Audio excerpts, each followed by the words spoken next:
저는 부자가 되겠다 이거보다는 내 자신한테 어떻게 살 것인가 그 고민에서 나온 답이었고, 이 원치 않게 대치동 사교육이라는 하나의 현상이 나타나기 시작했어요. 실제로 제가 97년에 대치동 강의 들어갔을 때는 학원이 80개밖에 없어요. 사교육이 지역적 불평등에 마치 또 한 원인을 제공한 사람 같고, 그래서 이 문제에 대한 답이 뭘까 하는 고민을 하다가 그해 가을에 케이블 TV 홈쇼핑을 보다가 제가 영감을 얻은 거예요. 앞으로 세상이 이렇게 바뀔 거다. 네. 정보의 신뢰성 있는 기업이 새로운 중심지가 될 것이다. 지금으로 말하면 이게 플랫폼이죠. 그렇게 생각하고 2000년에 메가스터디를 만든 겁니다. 그래서 메가스터디 만들 때 제일 중요하게 생각한 거는 최고의 강사를 모시는 것. 그 당시에 뭐 제가 일타였는데, 그러니까 이런 과정에서 저는 뭐 부를 형성하겠다 이 생각보다는 어떻게 살 것인가. 사실 나이 든 세대들은 자기 자신을 자기 거울 앞에 놓고 보면 정말 다 초라할 것 같은데. 예전에도 어디선가 인터뷰에서 나의 삶은 지금까지 실패한 삶이었다. 완전 합법은 아니고요. 제 자신의 인생이 많은 부분에서 실패했다 이렇게 생각을 하고, 다시 시간을 거슬러서 돌아갈 수 있다면 어머님이 운명하는 순간까지 저한테 손을 붙잡고 하신 이야기가 있거든요. 이건 여기 처음 이야기하는 것 같은데. 아, 진짜요? 제가 울컥한데요. 그렇네요. 네, 딱 손을 붙잡고 아직도 안 늦었다.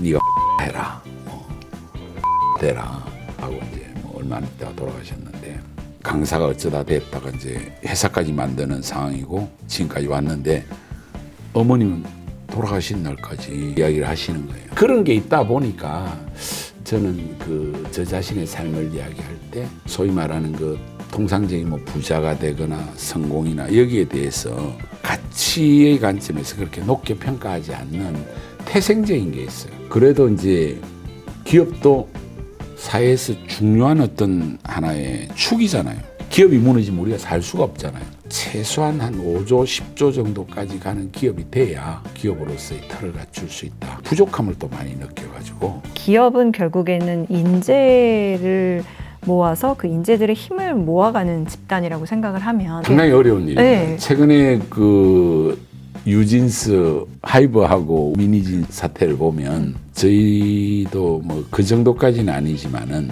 비슷한 경험을 많이 했거든요. 일타 강사들을 뺏겨보기도 했고, 계약의 어떤 방법이나 힘으로는 한계가 있어요. 결국은 브랜드 파워가 더 올라가요. 지금은 인강 쪽에서의 브랜드 파워가 상당한 수준에 왔기 때문에 메가스터디에 와서 강의하고 싶다 하는 소망이 좀 있는 것 같아요. 그 정도가 되면 어느 정도 유지할 수 있다. 그래도 언제 또 날아갈지도 모릅니다. 시장 지배력과 소비자들의 그 힘이 가장 큰 것 같아요. 일타 강사는 어마어마한 수익을 갖고 1인 기업처럼. 사실은 우리 연예인들보다 수입이 훨씬 높죠. 우리 최고 강사들은. 변우진 선생님 같은 경우는 어느 정도 이상의 부를 형성한 사람들은 사실은 자기가 플렉스할 이유가 없잖아요. 다 알아주니까. 그렇죠? 유니클로를 입거나 에르메스를 입거나 그 친구가 입으면 다 에르메스야. 신경을 오히려 안 쓰는 것 같아요. 근데 이게 돈이라는 게 사실은 양날의 검이에요. 부자가 된다는 것은 반드시 타락할 가능성이 있다는 걸, 또 돈이 있는 사람한테는 많은 유혹이 올 가능성이 있잖아요. 그래서 부자들은 한 방에 추락하기가 상당히 좀 쉽다. 그래서 돈이라는 거는 경제적 자유도 주지만은 그 돈이 그 칼날이 자기를 향해서 찌를 경우에는 한 번에 패가망신할 수 있다 하는 게 저는 돈에 대해서 가지고 있는 생각입니다. 그래서 이 자본주의가 이 부의 분배의 문제라든지 이걸 해결하지 못하면 수명이 다 된 게 아닌가, 마지막 단계에 온 거 아닌가, 이런 고민들은 저는 늘 하고 있습니다. 머니올라에서는요, 진짜 부자를 만납니다. 그냥 부자가 아니라 차원이 다른 부자입니다. 우리나라에 전에 없었던 인더스트리, 그러니까 산업을 일군 분인데요. 이런 분들은 과연 어떤 생각으로 세상을 살아가고 또 어떤 시각으로 이 세상을 바라보고 있는지 궁금합니다. 우리나라를 대표하는 사교육 기업 메가스터디를 창업하고 평생 교육자로 헌신해 오고 계신 손주은 회장님 모셨습니다. 안녕하세요. 네, 반갑습니다. 네. 네. 이 정도 소개면 회장님께 어울리는 소개였을까요? 좀 과한 소개 같은데요. 아, 그래요? 오히려 부족하다고 하실 것 같은데요. 아닙니다. 제가 뭐 그렇게 크게 성공했다, 부자다 이런 생각을 별로 안 하고 살아가지고 사실 머니올라라는 프로그램은 사람들이 부자가 되도록 하는 그런 프로그램인데 부자가 되는 방법도 여러 가지가 있고 부자가 돼서 살아가는 모습도 여러 가지가 있다고 생각하거든요. 회장님이 좋은 인사이트를 주실 수 있을 거라고 기대하고 모시게 됐습니다. 요즘에 유튜브에 종종 나오시더라고요. 네, 어쩌다 그렇게 된 것 같습니다. 작년에 제가 그 유튜브 한 2개 정도 하고 올 초에 친구 각경규 그렇게 아마 3개 같은데 이경규. 지인이 하도 간곡히 부탁을 해서 나가게 됐는데 생각보다 좀 반응이 좋다 보니까 그 이경규, 그 각경규 친구가 만들면서 안 나오면 죽인다 그래서 말투. 네, 그래서 나갔는데 그것도 반응이 상당히 괜찮더라고요. 왜 이렇게 사람들이 손주은 회장님한테 관심이 많은 걸까요? 저도 잘 모르겠는데 아마 그 우리나라의 이 교육 문제가 워낙 그 크리티컬한 문제니까 그것도 있고 제가 아마 강사 출신이니까 그 이야기를 하다 보면 조금 이렇게 쏙쏙 들어오는 게 있어요. 선생님께서 그냥 강연을 또 중간에 해주시지 않을까라는 기대도 있었어요. 네. 근데 이제 사실은 이 일을 더 제가 하게 된 거는 사실 운명적인 그 사건이 있었죠.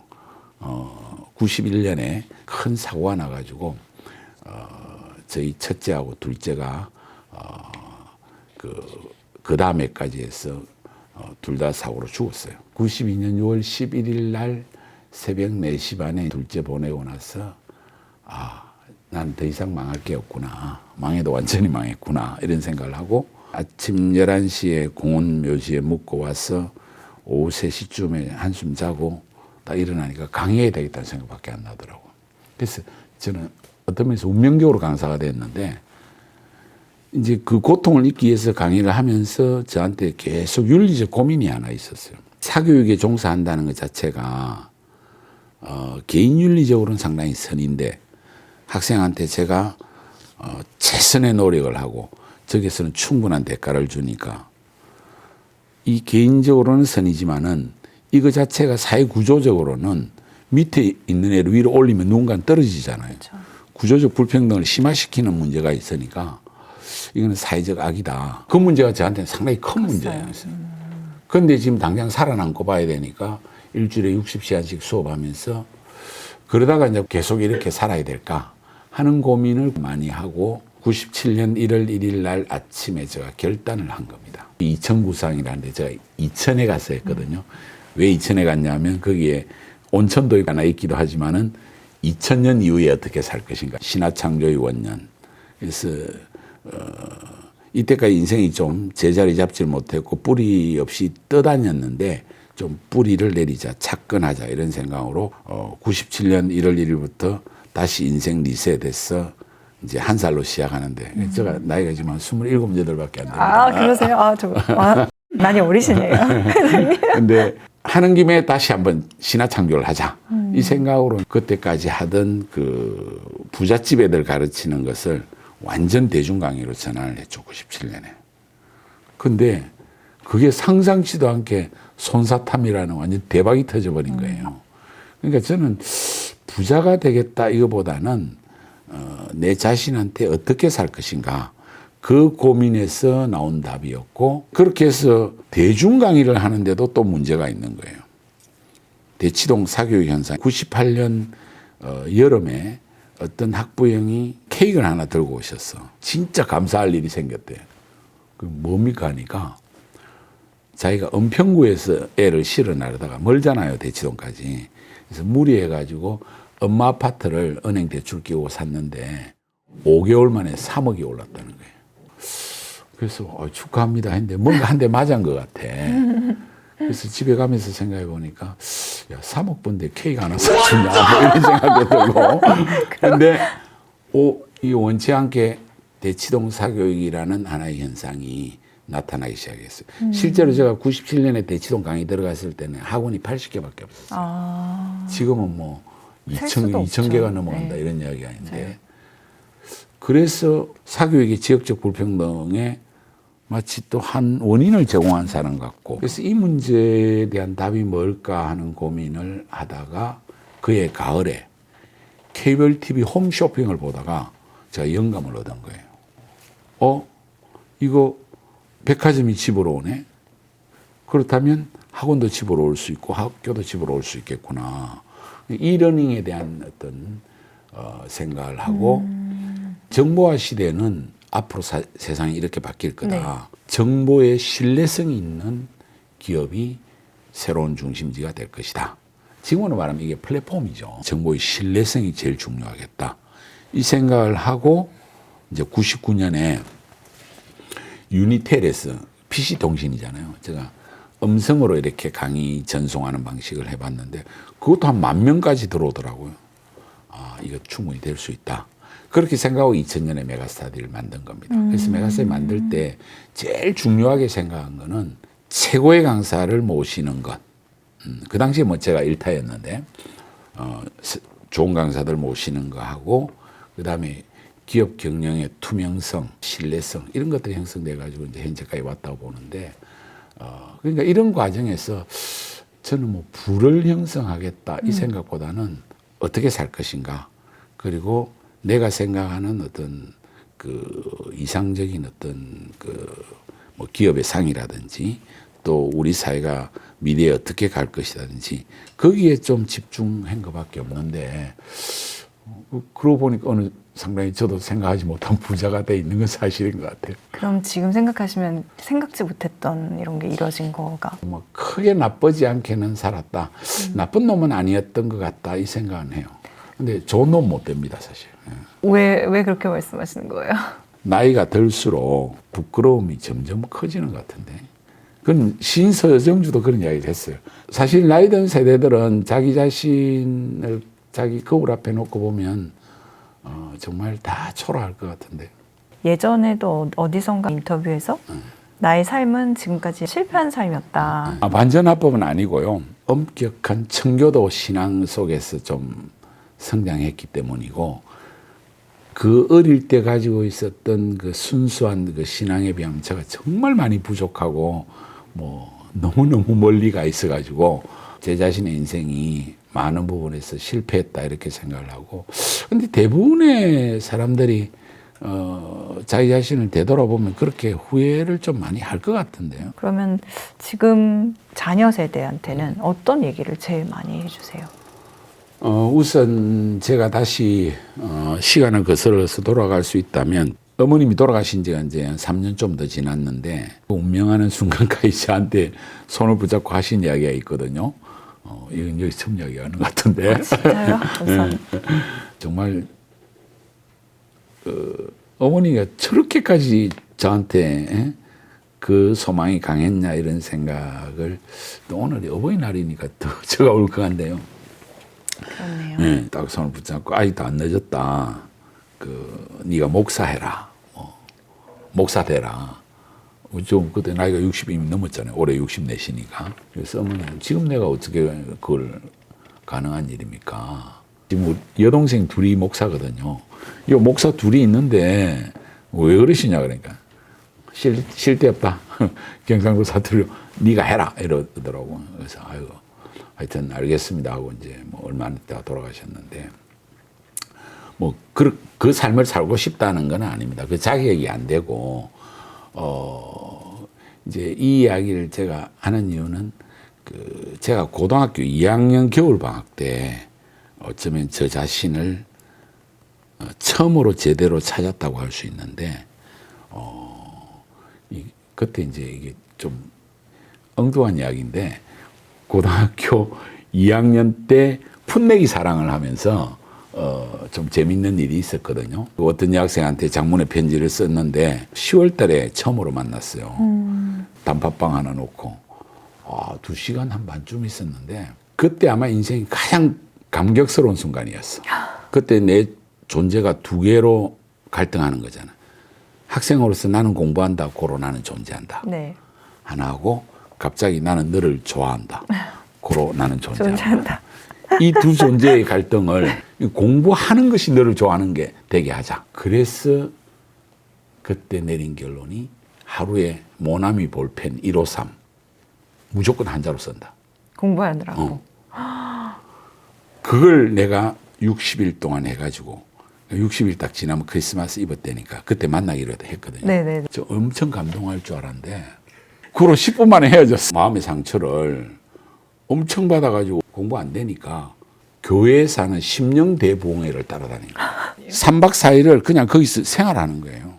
와, 그게 너무 광적으로 와닿는 거예요. 리다는 집사님이 한 40대 중반 된 남자 집사님이야. 가서 내가 집사님 힘드시지 않냐고 제가 한번 하면 안 되겠습니까? 이러니까 지금 대학 입시가 얼마 안 남았는데 빨리 집에 가 이러더라고.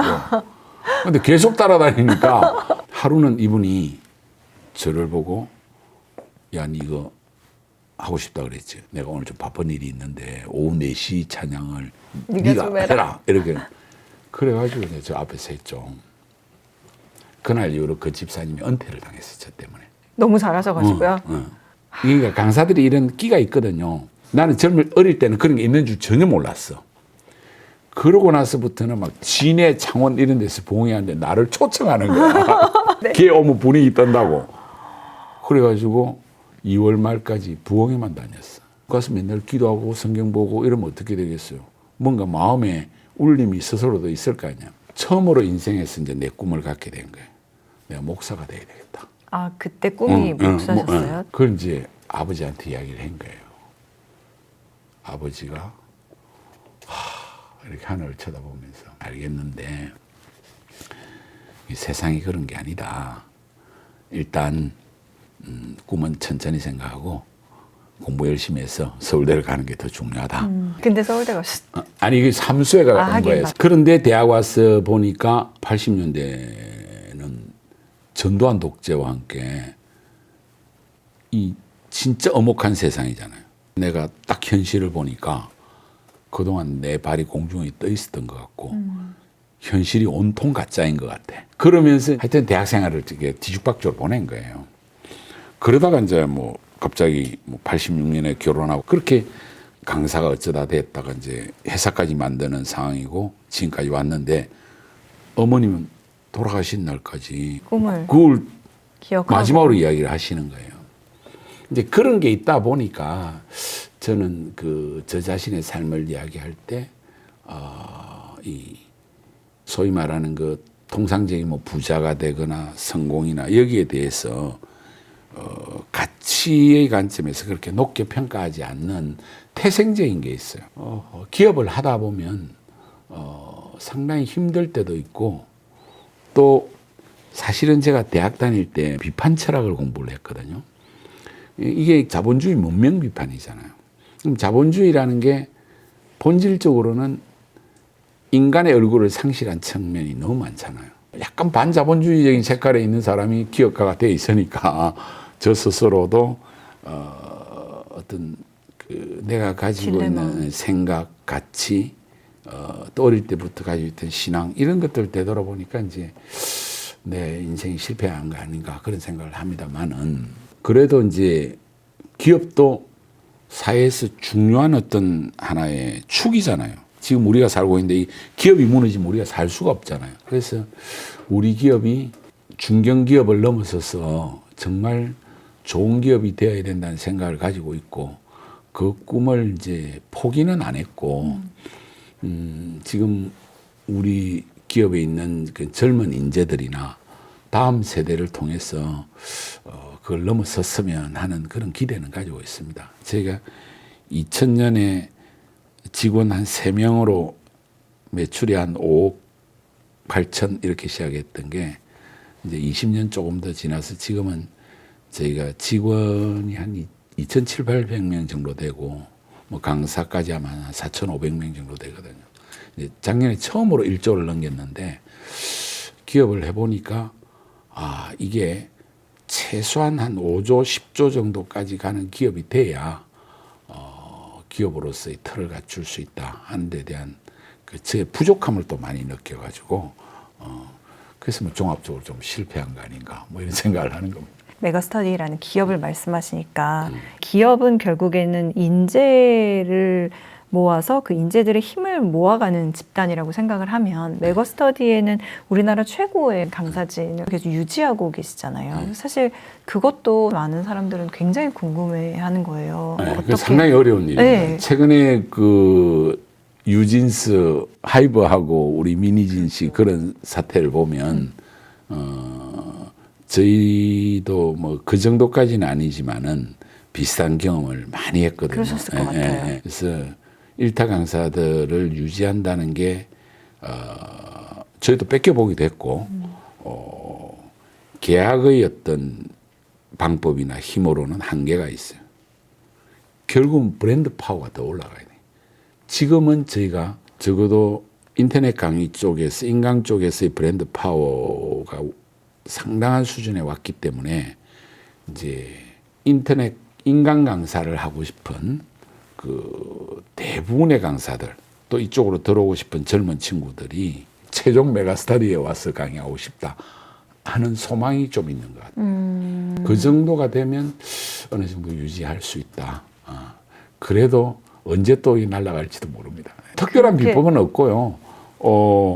계속 그 과정에서 시장 지배력과 소비자들의 어떤 뭐 절대적 호응이라 하기는 좀 그렇지만은 그 힘이 가장 큰 것 같아요. 내가 메가스터디 소속의 강사이고 싶다라는 그 마음이 그리고 들게끔 학생들이 일단 그 인터넷 강의에 있어서 적어도 메가스터디 인강 패스는 하나 구비해야 된다라는 어떤 필수품 이런 생각이 있으면 강사 입장에서 시장이 가장 크니까 그래서 여기를 최종 목적지로 삼지 않나 생각을 합니다. 일타 강사는 어마어마한 수익을 갖고 1인 기업처럼 사실은 우리 연예인들보다 수입이 훨씬 높죠. 우리 최고 강사들은. 네. 잘 아실 거잖아요. 네. 그들의 씀씀이라든지 그 사는 것들도 근데 잘.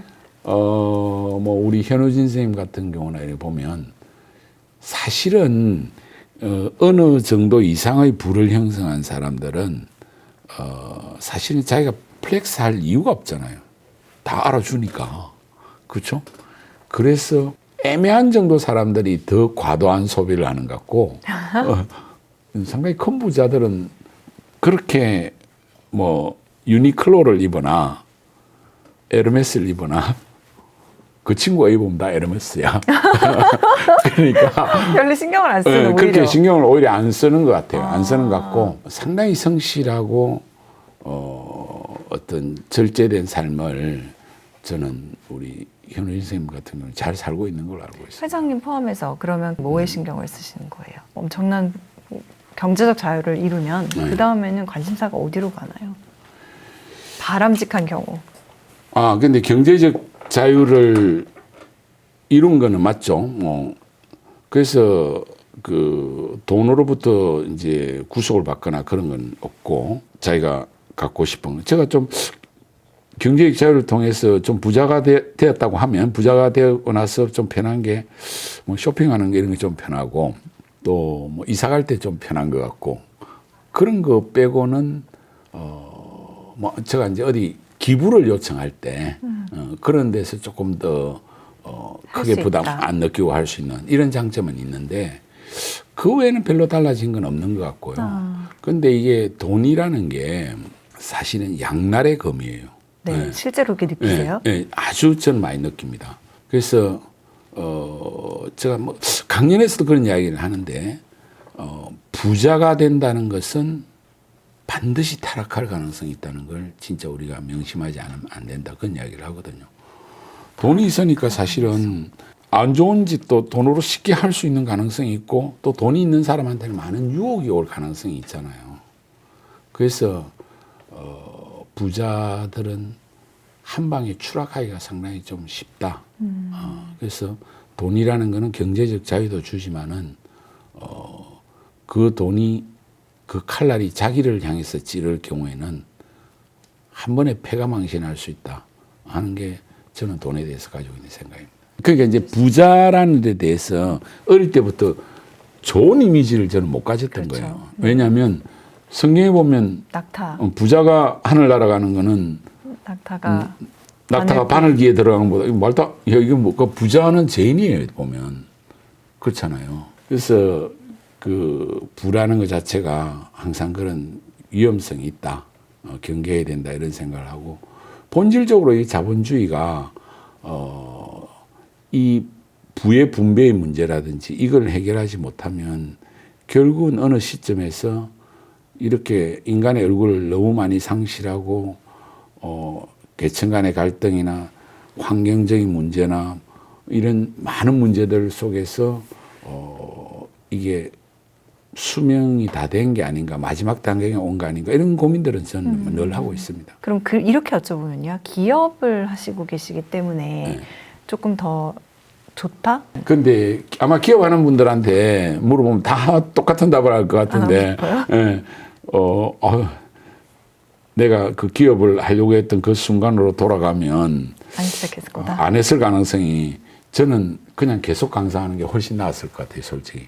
내가 알고 있는 거를 가지고 학생들한테 전달하면서 정말 그 강의 속에서 무한한 환희와 자유를 느끼는데 이제 기업을 딱 하고 나서부터는 뭐 회장님이 거기 가서 그런 말씀 하시면 안 됩니다. 또 어디 가서 어떻게 행동하시면 안 됩니다. 뭐 이런 것들도 많이 있고 또 그다음에 이제 그 기업을 운영하다 보면 그 주요 어떤 그 임직원들하고의 관계에서 뭐 갈등이라든지 또는 내가 생각한 방향은 이건데 또 자기는 소신을 가지고 이렇게 하면서 생각보다 엄청 스트레스를 받는 경우가 많거든요. 결국은 기업하면서 가장 크게 받는 스트레스는 저는 사람인 것 같아요.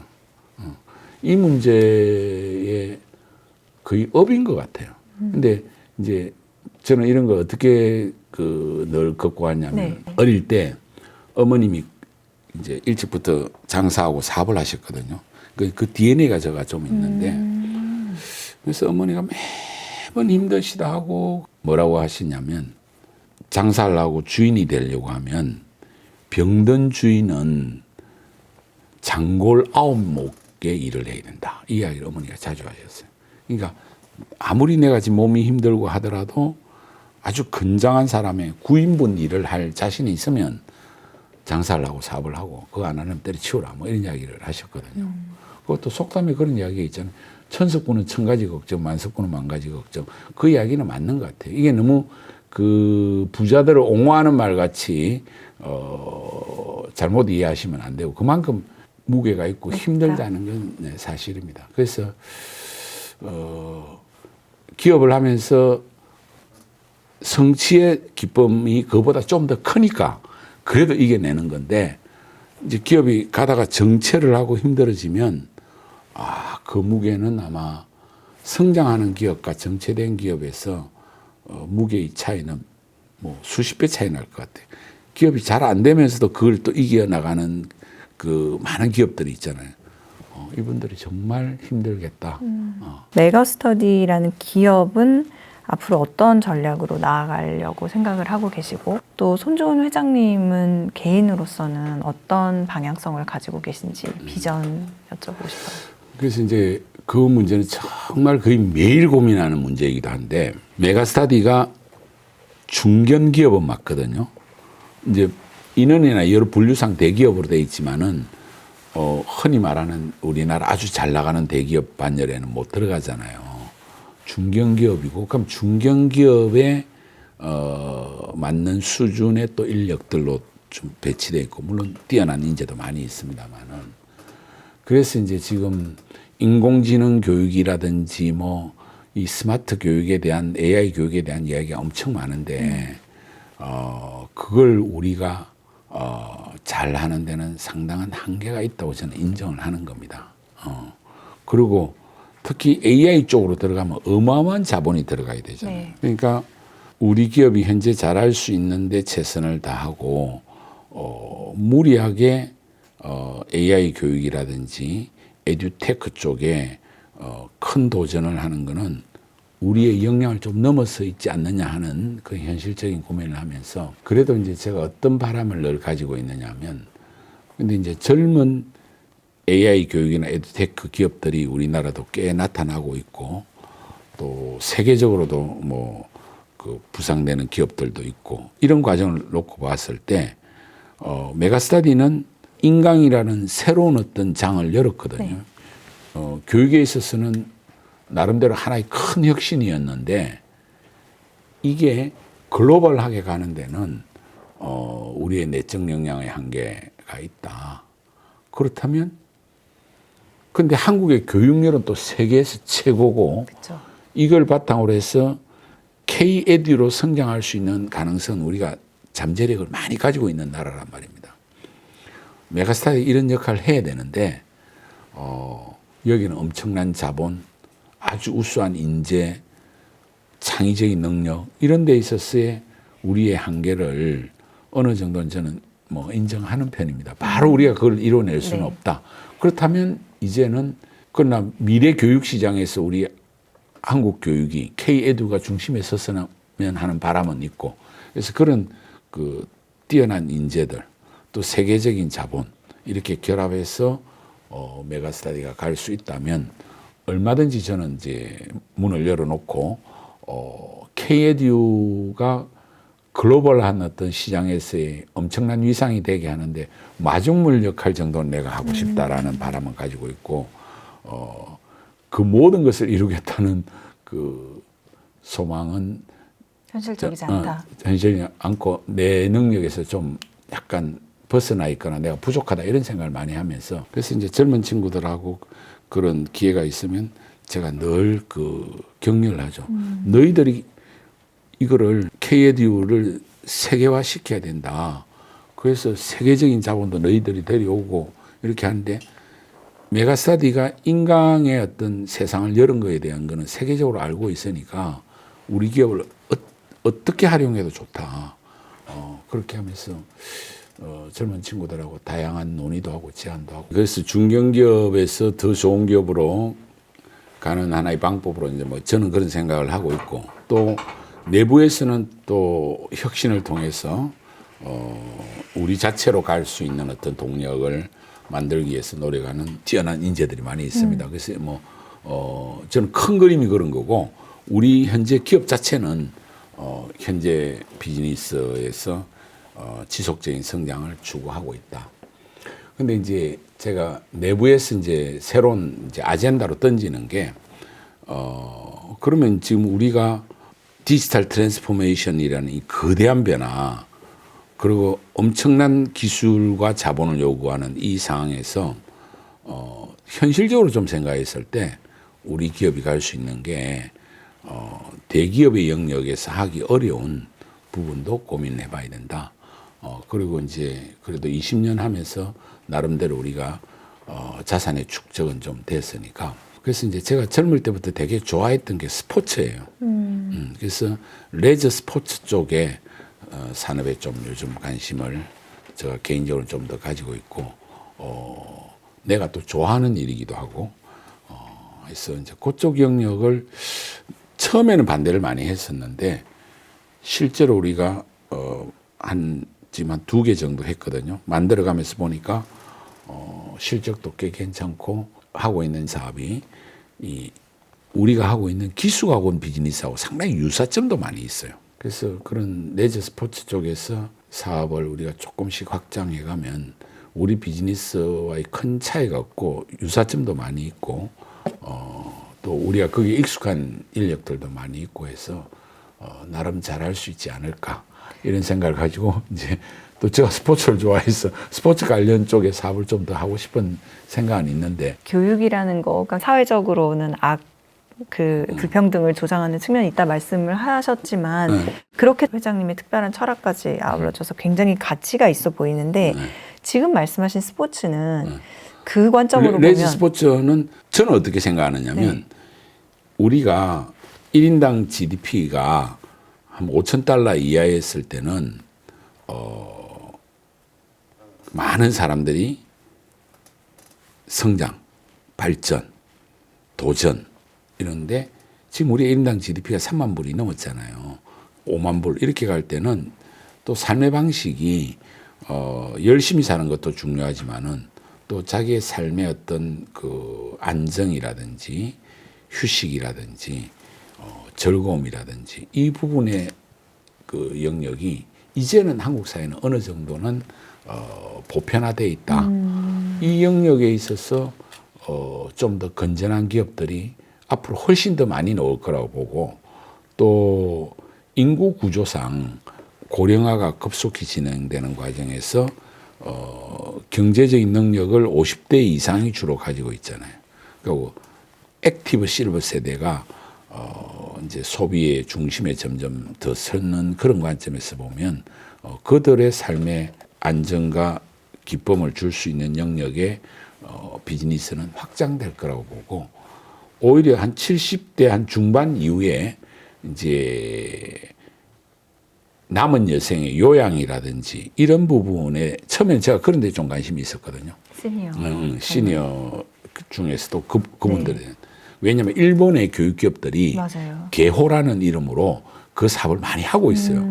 그래서 관심을 가졌는데 그 부분은 지금 우리나라 법 체계상 워낙 규제가 좀 많고 그 소위 말하는 실버타운이나 요양이나 이런 쪽은 정부의 복지 영역에 거의 많이 들어가 있어요. 한 10년 전에 제가 관심을 갖다가 이건 좀 우리가 하기 곤란하다고 결론을 내렸고 그거보다 조금 한 60대, 70대 쪽에서는 이제 은퇴 이후의 삶이나 이런 것들에 대한 고민들 그쪽 비즈니스가 필요하고 그래서 거기에도 교육과 관련된 게 뭘까 이런 고민들을 좀 많이 했었거든요. 그럼 사회적인 그 사회적으로도 그게 생산성을 저는 높인다고 보죠. 왜냐하면 어차피 자본주의라는 거는 소비를 적극적으로 해야 그래야 생산이 유발될 수도 있고 이 경제가 돌아가기 때문에 그래서 이제 뭐 저희가 이제 이 레저 쪽이나 이런 쪽에 할 때는